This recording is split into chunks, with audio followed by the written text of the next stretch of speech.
guys, it's me, Mariah from Around Miraya, and today we're going to be doing a new episode of my series called TIRAYA. And in this series is a series where I actually spend loads of time in my tent. I do painting, cooking, story time, etc. And this episode of TIRAYA is going to be a very special one. It's actually a story time episode, and I'm going to be reading the book James and the Giant Peach from Roald Dahl. And we have a special guest to join us, whose name is Deejay. Hi, Deejay.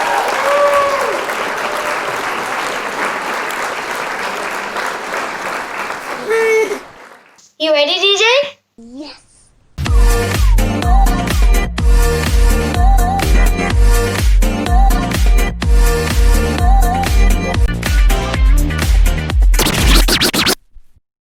So before I start with this reading story time, I'm just going to give a little introduction about Deejay. So Deejay is a model, aspiring actor, and YouTuber from Michigan. He has done runway and print, featured in a film, commercial, and YouTube.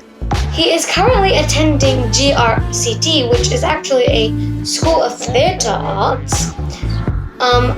When he is not modeling or acting, you can find him playing soccer and basketball. Now that is a sport lover. You can also follow him at DJ_DJ. So here's a little introduction. Thank you so much, Araya. Now, let's start reading the story, but first, let's read the blurb. Bigger and bigger grew the peach. Bigger and bigger and bigger. Okay, now I already explained how big the peach is. Let's start reading. Roald Dahl, James and the Giant Peach.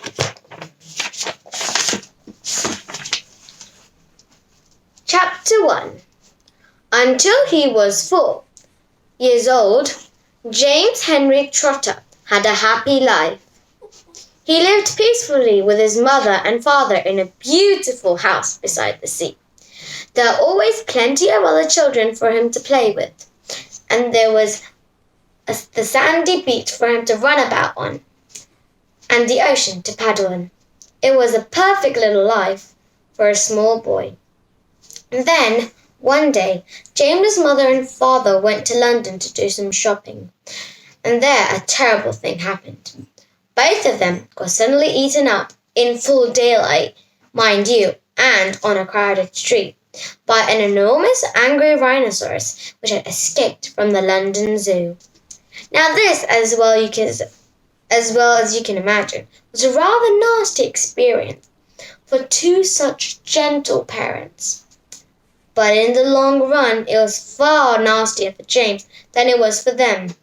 Their troubles were all over in a jiffy. They were dead and gone in 35 seconds flat.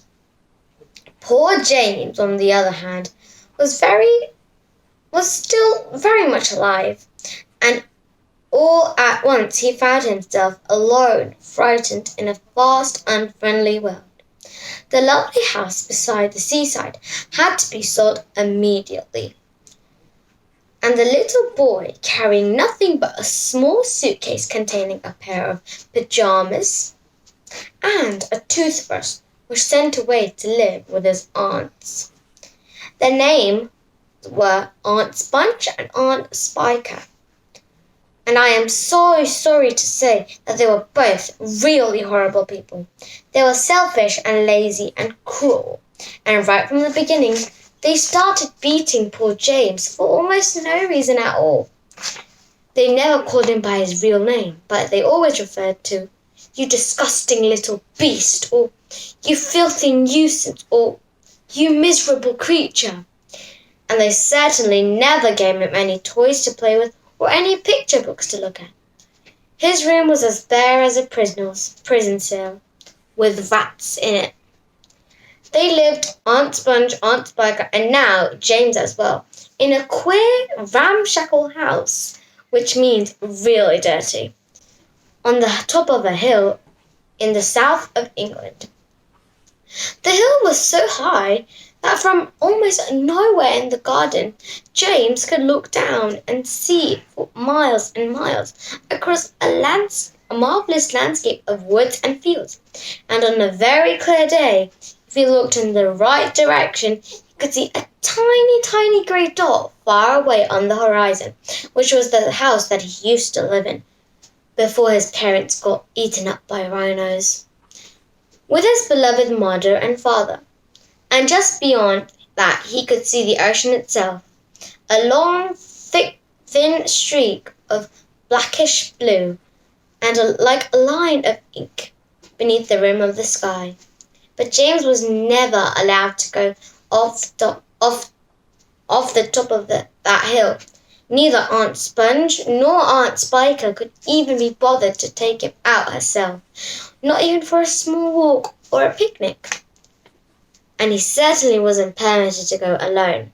The nasty little beast would only get into mischief if he goes out in the garden, Aunt Spiker had said, and terrible punishments must promise, such as being locked up in the cellar with rats for a week, if he even dared so much to climb over the fence.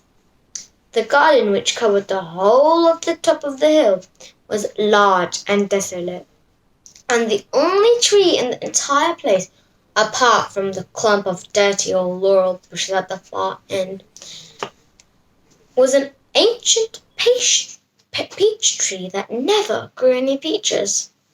There was no swing, no seesaw, no sandpit, no sign, and no other children were ever invited to come up to the hill to play with poor James.